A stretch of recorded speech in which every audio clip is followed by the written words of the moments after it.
आणि bell icon press करा। मित्रांनो, काही वर्षापूर्वीची गोष्ट आहे। पुण्यामध्ये नवनाथ अवताडे आणि त्यांच्या काही साथीदारांनी मिळून सिस्पे नावाची कंपनी चालू करण्यात येते, ज्यामध्ये लोकांना दर महिन्याला 9 ते 10% रिटर्न दिला जातो।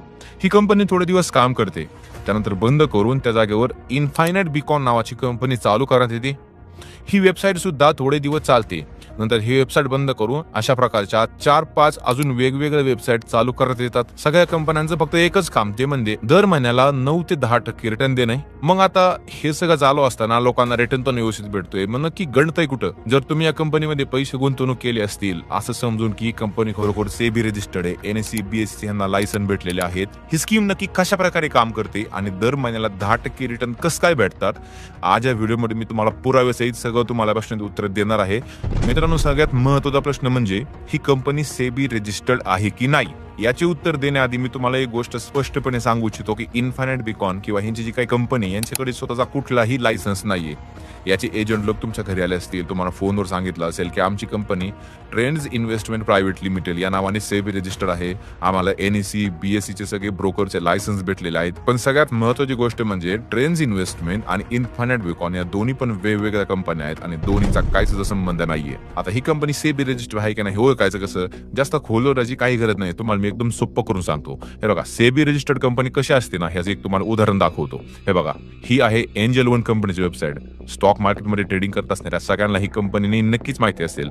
हे ओळखण्यासाठी एकदम सोपं आहे मंडळी। वेबसाईटच्या सगळ्यात खाली या ठिकाणी बघा, वेबसाईटचा SEBI registered number, NSE license number, BSE license number, तुम्हाला जर तक्रार असेल तक्रार कुठे नोंदवायची, स्कोअर पोर्टल, ही सगळी माहिती या ठिकाणी एकदम व्यवस्थितपणे लिहिलेली आहे। यानंतर दुसरी वेबसाईट बघा, अपस्टॉक, या ठिकाणी पण ह्यांनी वेबसाईटच्या खाली एकदम व्यवस्थितपणे ठळकपणे लिहिलेलं आहे। यानंतर बघा, Zerodha, Dhan, Fyers, Groww, Kotak securities, Paytm money, Alice Blue, 5 Paisa, Motilal Oswal, अक्षरशः मंडळी मी सांगता नाव थकून जाईन, एवढ्या सगळ्या कंपन्यांनी एकदम व्यवस्थितपणे वेबसाईटच्या खाली मेन्शन केलेलं आहे। यांनी असं का मेन्शन केले तर सरकारचा नियम असा आहे की तुमची कंपनी जर सेबी रजिस्टर्ड असेल तर तुमच्या वेबसाईटच्या खाली लिहिणं हे बंधनकारक असतं, त्यामुळे या सगळ्या कंपन्यांनी व्यवस्थित लिहिले। आता तुमची वेबसाईट ओपन करा, सिस्पे। इथे मला कुठे ट्रेंड्स इन्व्हेस्टमेंट प्रायव्हेट लिमिटेड हे मला लिहिलेलं दिसते, मला दाखवा। इथे पण लिहिलेलं नाहीये। आता इन्फायनाइट बीकॉन वेबसाईट बंद झाली, त्या वेबसाईटच्या पण खाली कुठे सुद्धा त्यांचा सेबी रजिस्टर्ड नंबर काही सुद्धा मेन्शन नव्हतं। आणि आता इन्फायनाइट बीकॉन बंद करून त्यांनी ज्या 4-5 नवीन वेबसाईट ओपन केल्या आहेत, ह्या सगळ्या वेबसाईटच्या खाली तुम्ही जाऊन पहा, इथं कुठे सुद्धा तुम्हाला ट्रेंड्स इन्व्हेस्टमेंट प्रायव्हेट लिमिटेड किंवा त्यांचा सेबी रजिस्टर्ड नंबर किंवा त्यांचा NSE BSE लायसन नंबर कुठे सुद्धा काही सुद्धा मेन्शन केलेलं नाहीये। मंडळी हे त्यावेळेस लिहितील ना ज्यावेळेस यांची कंपनी खरोखर सेबी रजिस्टर्ड असेल। मुळात ट्रेंड्स इन्व्हेस्टमेंट आणि इन्फायनाइट बीकॉन या दोन्हींचा काही सुद्धा संबंध नाहीये। तसेच या दोन कंपन्यांचे लिंक आहे असा कुठलाही कागदी पुरावा तुम्हाला लोकांना दिलेला नाहीये। अजून पण जर तुम्हाला विश्वास बसत नसेल तर भारतातले सगळ्यात मोठे फायनान्शियल इन्फ्लुएन्सर असीम जुनेजा यांचा व्हिडिओ तुम्ही पाहिला असेल, त्यावेळेस त्यांनी स्कोअर पोर्टल आणि स्मार्ट ODR या सरकारी पोर्टलवरून ट्रेंड्स इन्व्हेस्टमेंट या कंपनीच्या विरोधात एक तक्रार दाखल केली होती। त्यावेळेस पूर्ण 7 दिवसानंतर ट्रेंड्स इन्व्हेस्टमेंट यांनी लेखी असं लिहून दिलं होतं की आमची कंपनी म्हणजे ट्रेंड्स इन्व्हेस्टमेंट आणि इन्फायनाइट बीकॉन या दोन कंपन्यांचा कुठलाही संबंध नाही, असं ठळकपणे लिहून दिलं होतं। आणि एवढंच नाही तर तुम्ही एक जागरूक ग्राहक म्हणून तुम्ही सुद्धा स्कोअर पोर्टलवर तक्रार देऊ शकता। आणि ट्रेंड्स इन्व्हेस्टमेंटला जर तुम्ही हा प्रश्न विचारला की तुमचा आणि इन्फायनाइट बीकॉनचा संबंध काय, तर त्या ठिकाणी क्लिअरपणे कंपनी उत्तर देईन की हो, आमचा आणि यांचा काही जो संबंध नाहीये।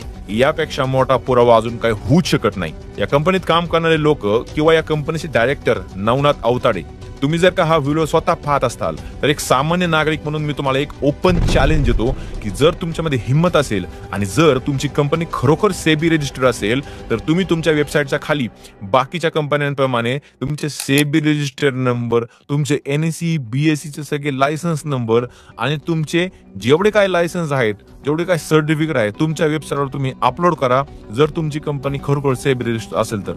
मंडळी विश्वास ठेवा की असं कधीच करणार नाहीत, कारण मुळातच ह्या दोन कंपन्यांचा काही सुद्धा संबंध नाहीये। या कंपनी सुद्धा गॅरंटी दिलेली नाहीये, पण अस्तित्वात मात्र 8 ते 9% रिटर्न गॅरंटेड भेटतोय। म्हणून तर सगळे लोक त्यामध्ये इन्व्हेस्टमेंट करत आहेत। भेटले नसते तर कोणी इन्व्हेस्टमेंट सुद्धा केली नसती। भेटते तर सगळं, फक्त बोलायचं नाही। मंडळी, दर महिन्याला 9 ते 10% रिटर्न काय खरोखर शक्य आहे का हे समजून घेण्याआधी आपण सर्वप्रथम कंपनी कशा प्रकारे काम करते हे आपण पाहूया। यामध्ये एका व्यक्तीला दर महिन्याला 10% भेटतो, आपण 8% पकडू आणि यांच्या एजंटला 2% कमिशन भेटतं. म्हणजे एका वर्षामध्ये कस्टमरला 96% आणि एजंटला 24% कमिशन भेटतं. म्हणजे दोघांना मिळून कंपनीला जवळपास 120% रिटर्न बनवून द्यावा लागत आहे. पण यामध्ये आपण कंपनीचा नफा ग्राह्य धरलाच नाहीये. या फोटोमध्ये तुम्ही पाहू शकता की कंपनीने स्वतः सांगितलं आहे की जेवढा नफा आम्ही कमवतो त्याचा निम्मा नफा आम्ही लोकांना देतो आणि आमच्याकडे निम्मा ठेवतो. 120% लोकांना दिला म्हणजे नक्कीच तेवढाच नफा कंपनीकडे सुद्धा आहे. म्हणजे 120% प्लस 120% याचा अर्थ कंपनीला 240% रिटर्न वर्षाला कमवावं लागते. तेव्हा कंपनी प्रॉफिटेबल राहते. त्यातला निम्मा नफा कंपनीकडे आणि निम्मा नफा लोकांकडे अशी वाटणी चालू आहे. तरी पण आपण फक्त कंपनी वर्षाला 200% रिटर्न द्यायला करते असं पकडून चालूयात. या कंपनीला तुम्ही कोणता व्यवसाय करता असं विचारल्यानंतर या कंपनीच्या म्हणण्यानुसार आम्ही स्टॉक मार्केटमध्ये इन्व्हेस्टमेंट करून पैसे कमवतो. स्टॉक मार्केटमध्ये गुंतवणूक करून पैसे कमवण्याचे 2 मार्ग आहेत. ते म्हणजे डायरेक्ट इक्विटी म्हणजे स्टॉक खरेदी करून किंवा दुसरं म्हणजे जास्तीत जास्त रक्कम असेल तर हेज फंड मॅनेज करून फ्युचर आणि ऑप्शन मध्ये ट्रेडिंग करणे. आधी आपण पहिला प्रकार समजून घेऊया. यासाठी आपण उदाहरण घेणार आहोत भारतातल्या 2 सगळ्यात मोठ्या कंपन्या ते म्हणजे रिलायन्स ग्रुप आणि टाटा ग्रुपचं. रिलायन्स मध्ये काय येतं? Reliance industries, natural gas, oil, Reliance infrastructure, Jio या व्यतिरिक्त 300 पेक्षा जास्त कंपन्यांमध्ये रिलायन्सचा स्टेक आहे. हा सगळा मिळून जवळपास 17 ट्रिलियन रुपये एवढी कंपनीची मार्केट व्हॅल्यू आहे. आणि थक्क करणारी गोष्ट म्हणजे रिलायन्स कंपनीकडे एवढा मोठा इन्फ्रास्ट्रक्चर, एवढ्या मोठ्या इंडस्ट्रीज असून सुद्धा वर्षामध्ये 50% जास्त रिटर्न कमवू शकत नाहीये. दुसऱ्या बाजूला टाटा ग्रुपचा जरी विचार केला तरी त्यांचं सुद्धा काही वेगळं नाहीये. ते सुद्धा 50% जास्त वर्षामध्ये कमवू शकत नाहीये. मी माझ्या मनाचं काही सांगत नाहीये. हा सगळा डेटा इंटरनेट वरती अवेलेबल आहे. याच्या सोर्सेसच्या लिंक मी तुम्हाला डिस्क्रिप्शन मध्ये देतो. तुम्ही स्वतः या गोष्टी चेक करा. मग दुसऱ्या बाजूला येऊयात. इन्फिनिट बिटकॉइन या स्कीम चालवणाऱ्या कंपनीचं पुण्यामध्ये काही स्क्वेअर फुटामध्ये ऑफिस आहे. जे की यामध्ये कंपनीचं कुठला प्रॉडक्ट नाहीये. ही कंपनी नक्की काय करते हे माहिती नाहीये. कंपनी सेबी रजिस्टर सुद्धा नाहीये. तरी सुद्धा कंपनी दर वर्षाला 200% रिटर्न कमवते कसं काय शकते? इन्फिनिट बिटकॉइन कडे अशी कोणती जादूची कांडी आहे जी एकदा फिरवली की वर्षामध्ये 200% रिटर्न तयार होतो? जे लोक स्वतः शेअर मार्केट चालवतात यांच्या स्वतःच्या इंडस्ट्रीज आहेत. एवढं असून सुद्धा ते वर्षाला 100% जास्त रिटर्न कमवू शकलेले नाहीयेत.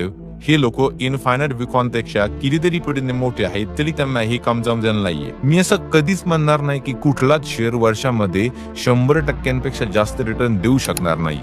सध्याच्या घडीला बॉम्बे स्टॉक एक्सचेंज मध्ये 5,500 पेक्षा जास्त कंपन्या रजिस्टर्ड आहेत. पण त्यातला कुठला शेअर नक्की 100% रिटर्न देईन हा जगातला कुठलाच माणूस सांगू शकत नाही. आणि जरी दिला तरी एक वेळेस देईल, जास्त वेळा नाही. आता हे ऐकल्यानंतर काही अतिहुशार लोक येतील आणि म्हणतील आमची कंपनी इक्विटी मध्ये नाही तर ऑप्शन ट्रेडिंग करते म्हणून एवढा नफा कमवते.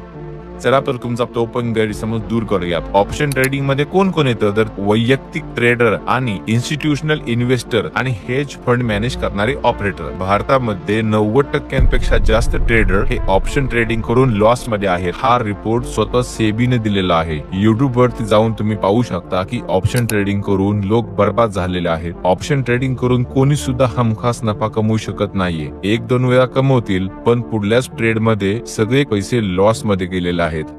मग उरले 10% लोक ते कोण आहेत जे फक्त प्रॉफिट मध्ये आहेत? ते आहेत इन्स्टिट्यूशनल इन्व्हेस्टर आणि ऑपरेटर. याचा अर्थ इन्फिनिट बिटकॉइन सुद्धा याच कॅटेगरीमध्ये येत असणार. म्हणून तर दरमहा 8 ते 10% रिटर्न देते ना. हे ऑपरेटर यांच्याकडे हजारो कोटी रुपये असतात. ते एकाच वेळी अचानक स्टॉक मार्केटमध्ये टाकून ऑप्शन ट्रेडिंग करून पैसे कमवतात. आपण थोड्या वेळासाठी असं समजलं की इन्फिनिट बिटकॉइन सुद्धा हेच काम करते. चला तर मग तुमच्या समोर मी काही आकडेवारी दाखवतो. जरा नीट लक्ष देऊन पहा. असे ऑपरेटर लोक शक्यतो समोर येत नाही. पण मला असा एक ऑपरेटर सापडला ज्याचं नाव आहे आदित्य पचवारिया. हा एक दिल्ली मधला ऑपरेटर आहे. त्याच्याकडे किती पैसे आहेत आणि तो वर्षाला किती कमवतो हे तुम्ही स्वतः पहा.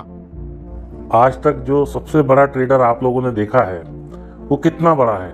1 करोड़, 2 करोड़, 5 करोड़, 10 करोड़, 50 करोड़, 100 करोड़, 500 करोड़, 1000 करोड़ या इससे भी ज्यादा? आदित्य भाई इससे भी ज्यादा बड़ा फंड मैनेज करते हैं. इंटरनेटवरती सर्च केल्यानंतर समजलं की याच्याकडे 2,000 कोटींपेक्षा जास्त रक्कम आहे. जो दररोज ऑप्शन ट्रेडिंग करतो हा दर वर्षाला किती टक्के रिटर्न कमवत असेल? मैं पहले अपना इंट्रोडक्शन दे देता हूँ. मेरा नाम आदित्य बचवारिया है. मैं तकरीबन 14-15 साल से लास्ट ट्रेडिंग कर रहा हूँ. मैं एक एल्गो ट्रेडर हूँ और काफ़ी बड़े फंड से ट्रेडिंग करते हैं. और बेसिकली टारगेट ये होता है कि साल का हम तकरीबन 20 to 25% निकाल पाए और कोशिश करते हैं कि अपने लॉसेस को कम कर सकें मिनिमम से मिनिमम. पाहिलं मंडळी, 2,000 कोटींपेक्षा जास्त रक्कम असणारा ऑपरेटर वर्षाला फक्त 20 ते 25% नफा कमवतोय. त्यापेक्षा मोठी उदाहरणं सांगायची झाली तर राधाकृष्ण दमानी, रतन टाटा, विजय केडिया, मुकेश अंबानी, अनिल अग्रवाल यांच्यासारखे दिग्गज इन्स्टिट्यूशनल इन्व्हेस्टर त्यांची लाखो आणि कोट्यवधी रुपयांची रक्कम दररोज ऑप्शन ट्रेडिंग करून सुद्धा वर्षाला 20 ते 30% जास्त कमवत नाहीयेत.